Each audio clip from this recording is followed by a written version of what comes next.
വെറും 800 ദിവസങ്ങൾ. അതായത് ഇപ്പോൾ ഏകദേശം ഒരു 2.5 വർഷം അല്ലേ? അതെ, കൃത്യമായി പറഞ്ഞാൽ 2.5 വർഷം. ഈ ചുരുങ്ങിയ സമയത്തിനുള്ളിൽ കമ്പ്യൂട്ടറിന് മുന്നിലിരുന്ന് നിങ്ങൾ ചെയ്യുന്ന ജോലികൾക്കും ആ ജോലിക്കായി നിങ്ങൾ വർഷങ്ങളെടുത്ത് പഠിച്ചെടുത്ത ബുദ്ധിപരമായ കഴിവുകൾക്കും യാതൊരു വിലയുമില്ലാതാകും എന്ന് ഞാൻ പറഞ്ഞാൽ നിങ്ങൾ വിശ്വസിക്കുമോ? ശരിക്കും പെട്ടെന്ന് കേൾക്കുമ്പോൾ വിശ്വസിക്കാൻ കുറച്ചു ബുദ്ധിമുട്ടുള്ള കാര്യമാണ്. അതെ, പക്ഷെ ഇതൊരു സയൻസ് ഫിക്ഷൻ സിനിമയിലെ കഥയല്ല കേട്ടോ. നമ്മുടെ ഇന്നത്തെ ഈ ഡീപ്പ് ഡൈവിലേക്ക് നിങ്ങൾക്ക് സ്വാഗതം. ഇന്ന് നമ്മൾ സംസാരിക്കാൻ പോകുന്നത് നമ്മളിൽ ഓരോരുത്തരുടെയും ജീവിതത്തെ അടിമുടി മാറ്റാൻ പോകുന്നൊരു വലിയ കാര്യത്തെക്കുറിച്ചാണ്. തീർച്ചയായും ഒരു വലിയ പ്രതിസന്ധി അല്ലെങ്കിൽ ഒരു വലിയ അവസരമെന്ന് വേണമെങ്കിൽ പറയാം. സ്റ്റെബിലിറ്റി AI-യുടെ സ്ഥാപകനും പ്രമുഖ ഗണിതശാസ്ത്രജ്ഞനുമായ ഇമാദ് മൊസ്താഖ് അടുത്തിടെ നൽകിയ ഒരു അഭിമുഖത്തിലെ ഞെട്ടിക്കുന്ന ചില വെളിപ്പെടുത്തലുകളാണ് നമ്മുടെ ഇന്നത്തെ പ്രധാന സ്രോതസ്. ഈ മാറ്റത്തെ ഭയക്കാതെ നിങ്ങളൊരു സ്രഷ്ടാവായി എങ്ങനെ ഇതിനെ നേരിടാമെന്ന് മനസ്സിലാക്കുകയാണ് നമ്മുടെ ഇന്നത്തെ ലക്ഷ്യം. അതെ, നമ്മൾ ഇതുവരെ കണ്ടിട്ടുള്ള സാങ്കേതിക മാറ്റങ്ങളിൽ നിന്നൊക്കെ തികച്ചും വ്യത്യസ്തമാണ് വരാൻ പോകുന്ന ഈ മാറ്റം.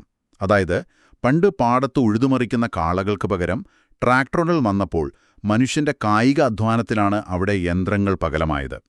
അത് വളരെ വ്യക്തമായി നമ്മുടെ കണ്ണുകൾക്ക് കാണാൻ കഴിയുന്ന ഒരു മാറ്റമായിരുന്നല്ലോ. അതെ, എന്നാൽ ഇപ്പോൾ അങ്ങനെയല്ല. നിർമ്മിത ബുദ്ധി അഥവാ AI നമ്മുടെ പേശികൾക്കല്ല, മറിച്ച് നമ്മുടെ തലച്ചോറുകൾക്കാണ് പകരമാകാൻ പോകുന്നത്. ഈയൊരു മാറ്റം വളരെ അവ്യക്തമാണ്. അതുകൊണ്ട് തന്നെയാണ് ഈ സ്രോതസ്സിൽ ഇതിനെ മനുഷ്യരാശി നേരിടുന്ന ഒരു അവ്യക്തമായ പ്രതിസന്ധി എന്ന് വിളിക്കുന്നത്.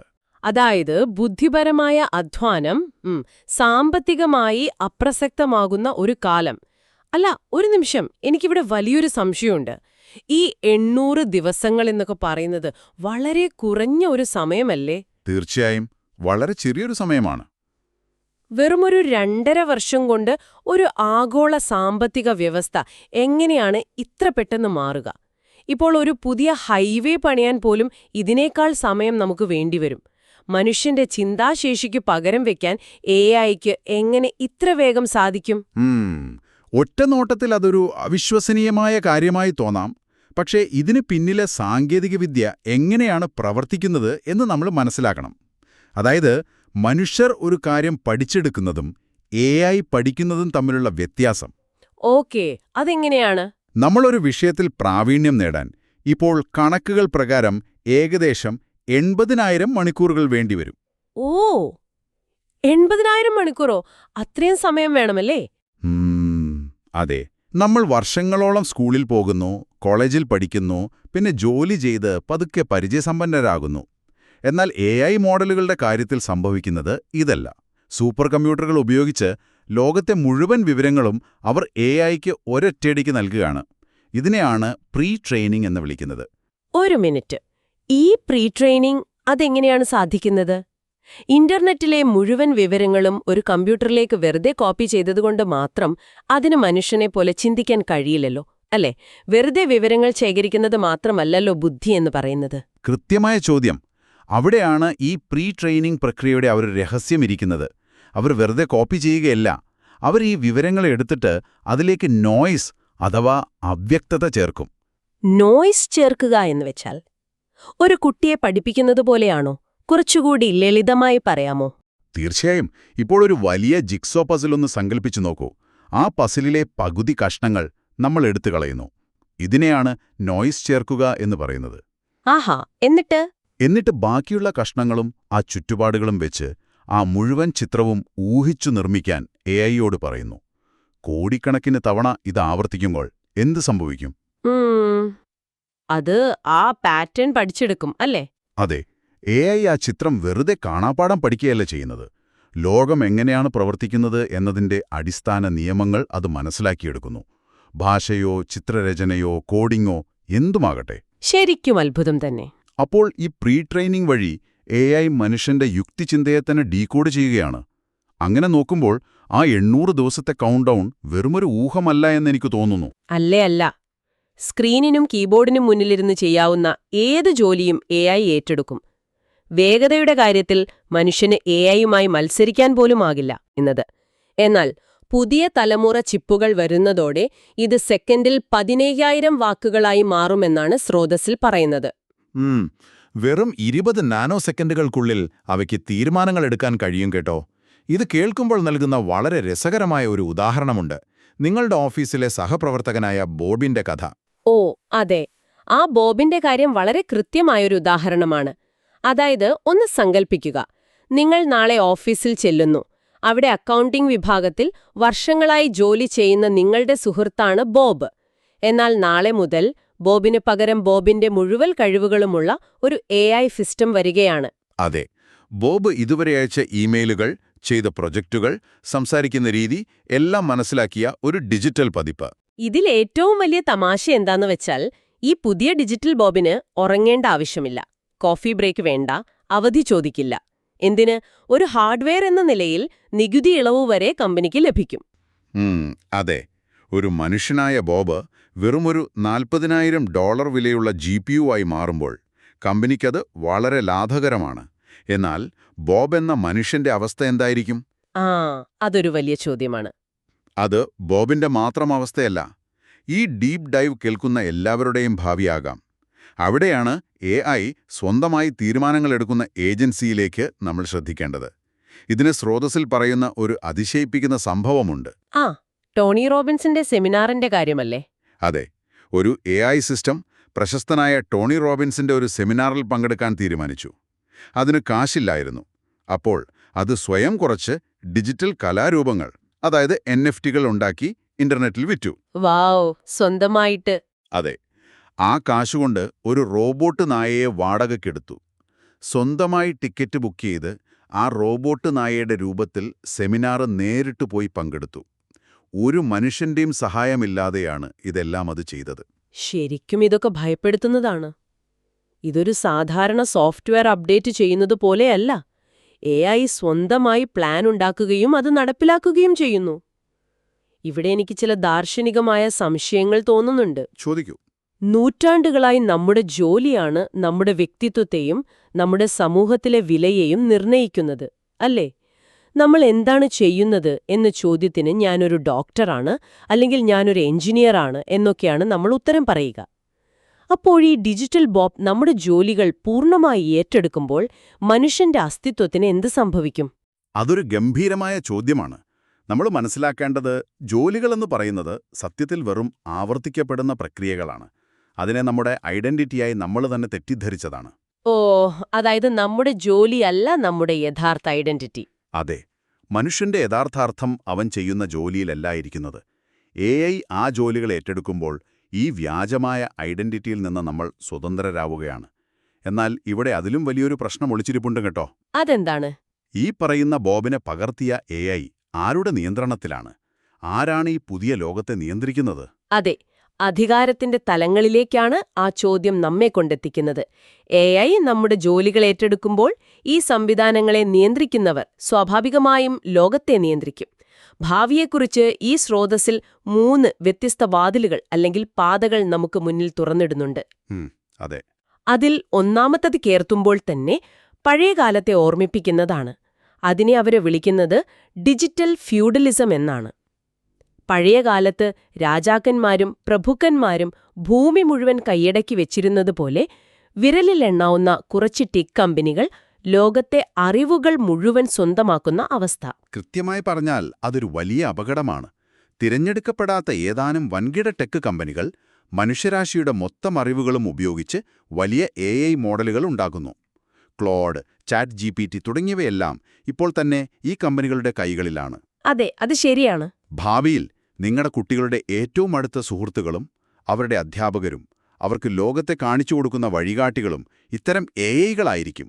ആ കമ്പനികൾ തീരുമാനിക്കുന്ന കാര്യങ്ങൾ മാത്രം നിങ്ങളുടെ കുട്ടി പഠിക്കുന്നൊരവസ്ഥ. ഇതിനെയാണ് കോഗ്നിറ്റീവ് കൊളോണിയലിസം എന്ന് വിശേഷിപ്പിക്കുന്നത്. കോഗ്നിറ്റീവ് കൊളോണിയലിസം, അത് ശരിക്കും പേടിപ്പെടുത്തുന്ന ഒരു വാക്കാണ്. നമ്മുടെ ചിന്തകളെ അവർ കോളനിവൽക്കരിക്കുന്നു. ഇനി പറയുന്ന രണ്ടാമത്തെ പാത കുറച്ചും കൂടി രാഷ്ട്രീയമാണ് കേട്ടോ. വലിയ വിഭജനം, അതായത് ദ ഗ്രേറ്റ് ഫ്രാഗ്മെന്റേഷൻ.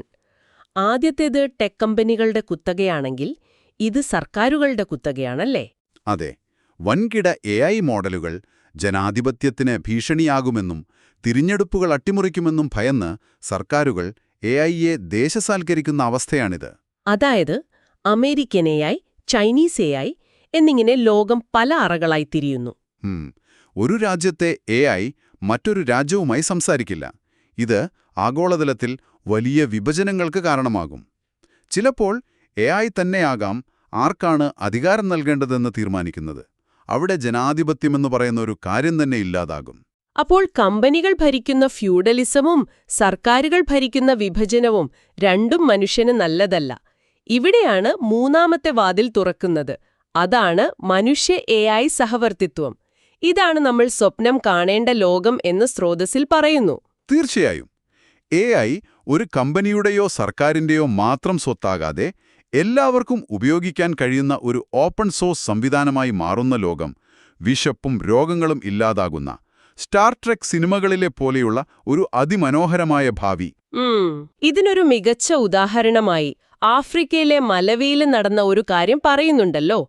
അവിടെ കുട്ടികൾക്ക് വെറും $7 വിലയുള്ള AI ടാബ്ലറ്റുകൾ നൽകി.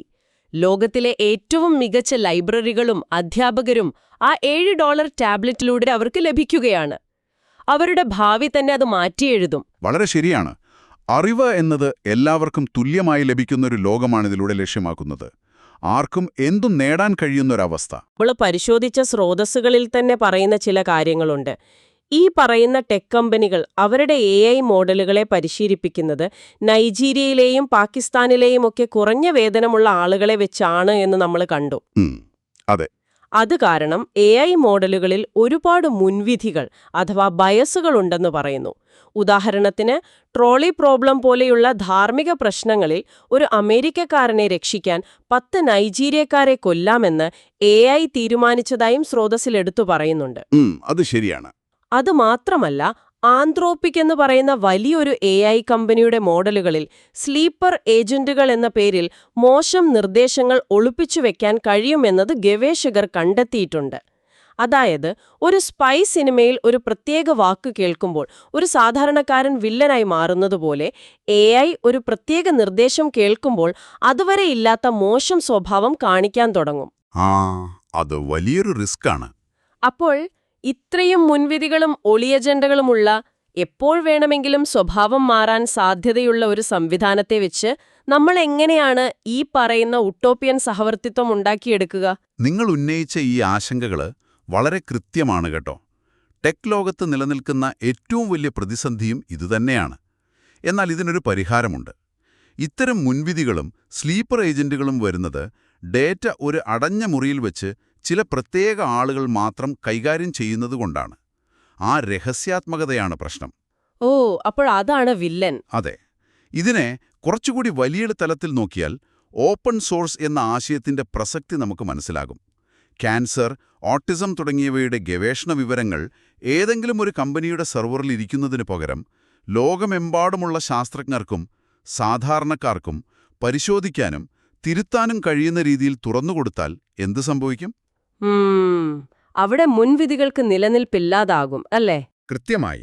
ലോകത്തെല്ലാവരും ചേർന്ന് പരിശീലിപ്പിക്കുന്ന ഒരു പൊതുവായ AI സംവിധാനം വരുമ്പോൾ ഇത്തരം തിന്മകളെയും മുൻവിധികളെയും നമുക്ക് ഒരുമിച്ച് മറികടക്കാൻ കഴിയും.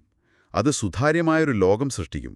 ഓക്കെ, അപ്പോൾ ഡേറ്റ തുറന്നുകൊടുക്കുന്നതിലൂടെ അത്തരം ഭയങ്ങളെ നമുക്ക് മറികടക്കാൻ കഴിയുമെന്ന് വിശ്വസിക്കാം. ഇനി ഈ അധികാരത്തെക്കുറിച്ചുള്ള ചർച്ചയിൽ നിന്ന് നമ്മൾ പോകേണ്ടത് AI-യുടെ ആന്തരിക ലോകത്തേക്കാണ്. AI നമ്മെ നിയന്ത്രിക്കാൻ മാത്രം വളർന്നാൽ അതിന് യഥാർത്ഥത്തിൽ സ്വന്തമായൊരു ചിന്തയോ ബോധമോ ഉണ്ടാകുമോ? അതോ അത് വെറുമൊരു കമ്പ്യൂട്ടർ പ്രോഗ്രാം മാത്രമായി തുടരുമോ? ഇപ്പോൾ നിലവിലുള്ള AI മോഡലുകൾക്ക് യാതൊരു ബോധവുമില്ല എന്നതാണ് സത്യം. അവയുടെ ചിപ്പുകൾ പ്രവർത്തിക്കുന്നത് വെറും മാട്രിക്സ് ഗുണനങ്ങളിലൂടെയാണ്. അതായത് കോടിക്കണക്കിന് ഗണിതശാസ്ത്രപരമായ കണക്കുകൂട്ടലുകൾ അതിവേഗം നടത്തുന്നു എന്ന് മാത്രം. അവക്ക് സ്വയം ഒരു അവബോധമില്ല. മാത്രമല്ല, അവ ഒരുപാട് വൈദ്യുതിയും ഊർജവും ഉപയോഗിച്ചാണ് പ്രവർത്തിക്കുന്നത്. ഒരു വലിയ ഡാറ്റാ സെന്റർ തണുപ്പിക്കാൻ ചിലപ്പോൾ ഒരു പുഴയിലെ വെള്ളം മുഴുവൻ വേണ്ടിവരും. വാവ്, അത്രയും അധികമോ? അതെ. എന്നാൽ നമ്മുടെ മനുഷ്യന്റെ തലച്ചോറ് നോക്കൂ. ലോകത്തിലെ ഏറ്റവും വലിയ സൂപ്പർ കമ്പ്യൂട്ടറിനേക്കാൾ സങ്കീർണമായ നമ്മുടെ തലച്ചോറ് പ്രവർത്തിക്കുന്നത് രാവിലെ നമ്മൾ കഴിക്കുന്ന ഒരു സാൻഡ്വിച്ചിന്റെ ഊർജം വെച്ചാണ്. അതൊരു കിടിലൻ കമ്പാരിസൺ ആണ് കേട്ടോ. ഒരു സാൻഡ്വിച്ചിന്റെ ഊർജമോ? അവിടെയാണ് ശാസ്ത്രലോകം പുതിയൊരു മാറ്റത്തിലേക്ക് പോകുന്നത്. അതിനെയാണ് തെർമോഡൈനാമിക് കമ്പ്യൂട്ടിംഗ് എന്ന് വിളിക്കുന്നത്. തലച്ചോറിലെ ന്യൂറോണുകളെപ്പോലെ ഊർജം പരമാവധി കുറച്ചുപയോഗിക്കുന്ന പുതിയ തരം ചിപ്പുകൾ. ഈ ചിപ്പുകൾ വരുന്നതോടെ AI വെറും കണക്കുകൂട്ടലുകൾ എന്നതിലുപരി പരിസ്ഥിതിയുമായി സംവദിക്കാനും സ്വന്തമായൊരു വ്യക്തിത്വം രൂപപ്പെടുത്താനും തുടങ്ങിയേക്കാം. ഇത് കേൾക്കുമ്പോൾ എനിക്ക് ഓർമ്മ വരുന്നത് നമ്മുടെ സ്രോതസ്സുകളിൽ പറയുന്ന ഒരു രസകരമായ പരീക്ഷണത്തെക്കുറിച്ചാണ്. ശാസ്ത്രജ്ഞർ ഒരു ഫ്രൂട്ട് ഫ്ലൈയുടെ, അതായത് ഒരു ചെറിയ പഴ ഈച്ചയുടെ തലച്ചോറിലെ മുഴുവൻ ന്യൂറോണുകളെയും പൂർണ്ണമായി സ്കാൻ ചെയ്ത് ഒരു കമ്പ്യൂട്ടറിലേക്ക് ഡിജിറ്റലായി അപ്ലോഡ് ചെയ്തു.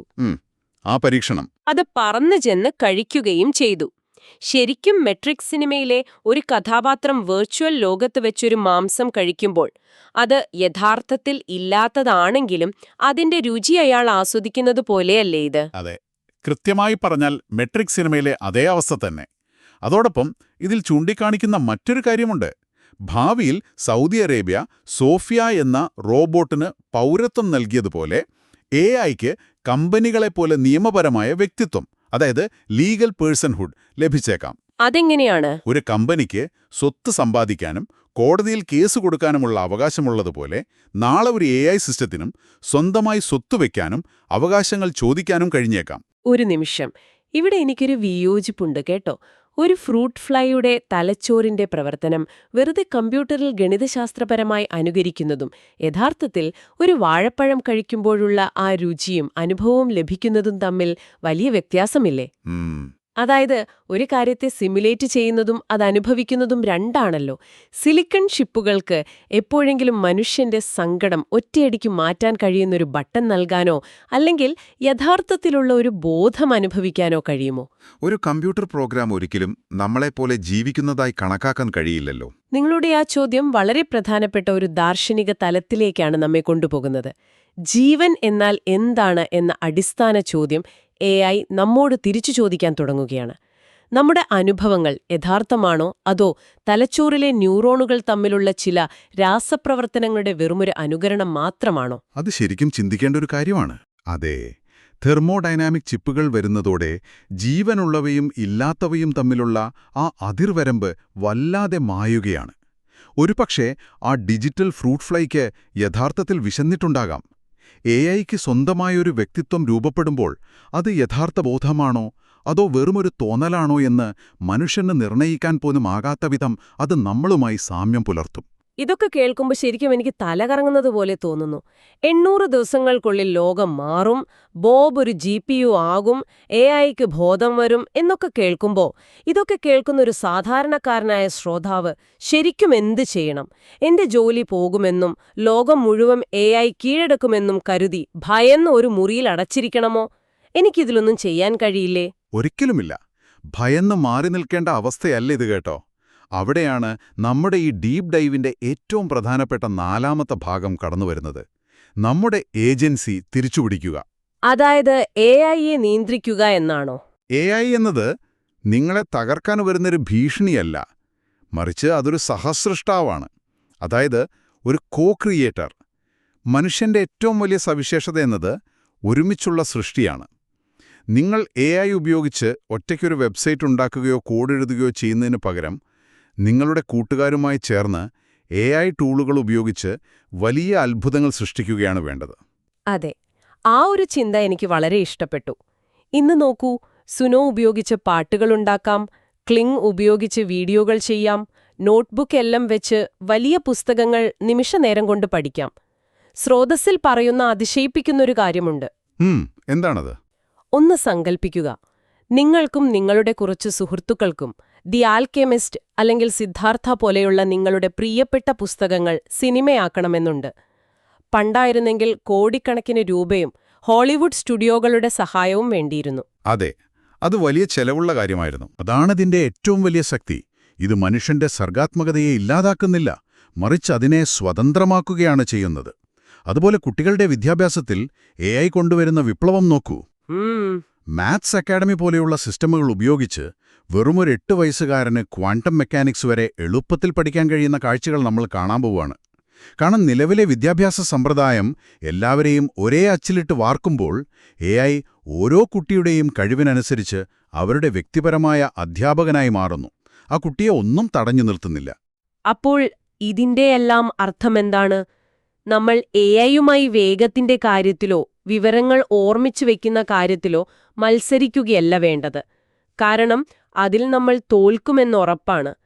മറിച്ച് ഒരു മികച്ച ഡയറക്ടർ ഒരു കൂട്ടം കഴിവുള്ള അഭിനേതാക്കളെ വെച്ച് എങ്ങനെയാണോ ഒരു ഗംഭീര സിനിമ എടുക്കുന്നത്, അതുപോലെ AI എന്ന ടൂളിനെ ഒരു മികച്ച സഹായിയായി കണ്ട് നയിക്കുകയാണ് നമ്മൾ ചെയ്യേണ്ടത്, അല്ലേ? ഒരു ഡയറക്ടറുടെ റോളിലേക്ക് നമ്മൾ മാറണം. തികച്ചും ശരിയാണ്. നമ്മെ എക്കാലത്തും തടഞ്ഞു നിർത്തിയിരുന്ന സാങ്കേതിക ബുദ്ധിമുട്ടുകൾ, അതായത് എനിക്ക് കോഡിംഗ് അറിയില്ല, എനിക്ക് ക്യാമറ ഉപയോഗിക്കാൻ അറിയില്ല എന്നൊക്കെയുള്ള പരിമിതികളെ AI മാറ്റുകയാണ്. പകരം നിങ്ങളുടെ ഭാവനയ്ക്ക് അതിരുകളില്ലാത്ത ചിറകുകൾ നൽകുകയാണത് ചെയ്യുന്നത്. നിങ്ങൾ എന്ത് ചിന്തിക്കുന്നുവോ അത് യാഥാർത്ഥ്യമാക്കാനുള്ള ഒരു മാന്ത്രിക വടിയാണ് നിങ്ങളുടെ കൈകളിൽ വരാൻ പോകുന്നത്. മനുഷ്യന്റെ ഭാവന മാത്രമാവും ഭാവിയിലെ ഏറ്റവും വലിയ മൂലധനം. ശരിക്കും ഇതൊരു അവിശ്വസനീയമായ യാത്രയായിരുന്നു. നാം ഇന്ന് നമ്മുടെ ചർച്ച തുടങ്ങിയത് AI-യുമായുള്ള 800 ദിവസത്തെ കൗണ്ട്ഡൗണിൽ നിന്നാണ്. മനുഷ്യന്റെ ബുദ്ധിപരമായ അധ്വാനം അപ്രസക്തമാവുന്നതിനെക്കുറിച്ചും ബോബ് എന്ന മനുഷ്യൻ ഒരു ഡിജിറ്റൽ പ്രോസസ്സറായി മാറുന്നതിനെക്കുറിച്ചും നമ്മൾ ചർച്ച ചെയ്തു. അതെ. പിന്നീട് ഭാവിയുടെ 3 പാതകളായ ഡിജിറ്റൽ ഫ്യൂഡലിസം, വലിയ വിഭജനം, മനുഷ്യ AI സഹവർത്തിത്വം എന്നിവയിലൂടെ നാം കടന്നുപോയി. തുടർന്ന് AI-യുടെ ബോധത്തെക്കുറിച്ചും തെർമോഡൈനാമിക് കമ്പ്യൂട്ടിങ്ങിനെക്കുറിച്ചും വിർച്വലായി വാഴപ്പഴം കഴിച്ച ആ ഡിജിറ്റൽ ഫ്രൂട്ട് ഫ്ലൈയെക്കുറിച്ചും നമ്മൾ വിശദമായി സംസാരിച്ചു. ഇതിൽ നിന്നെല്ലാം ഏറ്റവും പ്രധാനമായി നമ്മൾ പഠിക്കേണ്ട കാര്യം ഭയപ്പെടാൻ ഒന്നുമില്ല എന്നതാണ് കേട്ടോ. AI ഒരു വലിയ അവസരമാണ്. നിങ്ങളുടെ ഏറ്റവും വലിയ സ്വപ്നങ്ങൾ സുഹൃത്തുക്കളോടും കുടുംബത്തോടുമൊപ്പം യാഥാർത്ഥ്യമാക്കാനുള്ള ഒരു മികച്ച ഉപകരണം. ഈ മാറ്റങ്ങളെ ഉൾക്കൊണ്ട് ഒരു പുതിയ ലോകത്തിന്റെ സൃഷ്ടാക്കളായി മാറുന്നവരായിരിക്കും ഭാവിയിലെ വിജയികൾ. തീർച്ചയായും. ഈ കേൾക്കുന്ന നിങ്ങൾ കേവലം ഈ വിവരങ്ങൾ ഉൾക്കൊള്ളുന്ന ഒരാൾ മാത്രമല്ല. ഈ പുതിയ ലോകത്ത് ഒരു സ്രഷ്ടാവായി മാറാനുള്ള വലിയൊരു ഏജൻസി നിങ്ങളുടെ കൈകളിലുണ്ടെന്ന് തിരിച്ചറിയുക. നിങ്ങളുടെ സ്വന്തം സർഗാത്മകതയിൽ വിശ്വസിക്കുക. അതെ, അത് വളരെ പ്രധാനമാണ്. നമ്മുടെ ഈ ഡീപ് ഡൈവ് അവസാനിക്കുന്നതിന് മുൻപ് നിങ്ങൾക്ക് സ്വന്തമായി അന്വേഷിക്കാനും ചിന്തിക്കാനുമായൊരു പുതിയ ആശയം ഞാൻ നൽകാം. ഒരു നിമിഷം കണ്ണടച്ച് ഒന്ന് ചിന്തിച്ചു നോക്കൂ. ഒരുപക്ഷേ നാളെ AI-ക്ക് നമ്മുടെ എല്ലാ ബുദ്ധിപരമായ ജോലികളും ചെയ്യാൻ കഴിഞ്ഞേക്കാം. സിനിമകളും പാട്ടുകളും കവിതകളും നമ്മളെക്കാൾ മനോഹരമായി അത് സൃഷ്ടിച്ചേക്കാം. അങ്ങനെ എല്ലാം പൂർണ്ണതയുള്ളതാകുന്ന, എല്ലാം യാതൊരു തെറ്റുമില്ലാതെ ചെയ്യാൻ AI-ക്ക് കഴിയുന്നൊരു ഭാവിയിൽ വിലമതിക്കാനാവാത്ത ഒരേയൊരു കറൻസി എന്തായിരിക്കും? ഒരുപക്ഷേ AI-യുടെ യാതൊരു ഇടപെടലുകളുമില്ലാത്ത, കുറവുകളുള്ള, അപൂർണമെങ്കിലും തികച്ചും സ്വാഭാവികമായ മനുഷ്യബന്ധങ്ങൾ മാത്രമായിരിക്കുമോ ഭാവിയിലെ ഏറ്റവും വലിയ ആഡംബരം? നിങ്ങളുടെ പ്രിയപ്പെട്ടവരുമൊത്തുള്ള ആ കൊച്ചു കൊച്ചു നിമിഷങ്ങൾ, അവരുടെ കയ്യിലൊന്ന് പിടിക്കുന്നത്, അവരോടൊപ്പം പൊട്ടിച്ചിരിക്കുന്നത്, അതിനെ ലോകത്തെ ഒരു അൽഗോരിതത്തിനും പകർത്തിവെക്കാനാവില്ല. അതെ, ആ ഒരു ഹ്യൂമൻ ടച്ച് തന്നെയായിരിക്കും ഏറ്റവും വിലപിടിപ്പുള്ള കാര്യം. ഒരുപക്ഷേ ആ മനുഷ്യസ്പർശമാകും ഭാവിയിൽ നമ്മെ വേറിട്ടു നിർത്തുക. അതിനെക്കുറിച്ച് നിങ്ങളൊന്ന് ചിന്തിച്ചു നോക്കൂ. പുതിയൊരു വിഷയവുമായി അടുത്ത ഡീപ് ഡൈവിൽ കാണാം.